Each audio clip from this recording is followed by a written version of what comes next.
কেমনে থাকবো আমার মা ছাড়া কেমনে থাকবো আল্লাহ আল্লাহ আমাদের তারেক ছাড়া কিভাবে থাকবো এই তারেক রহমান কিভাবে আমরা চাই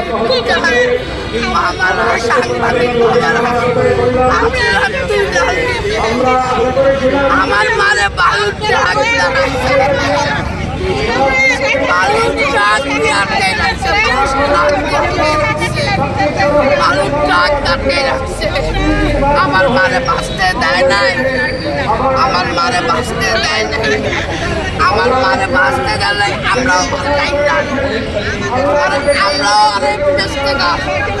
ওই মন্দির থেকে চাই না আমার মারে দৃঢ় বন্ধনের আস্থায় শক্তিশালী স্টিলের আরেকটি নাম জেডএসআরএম।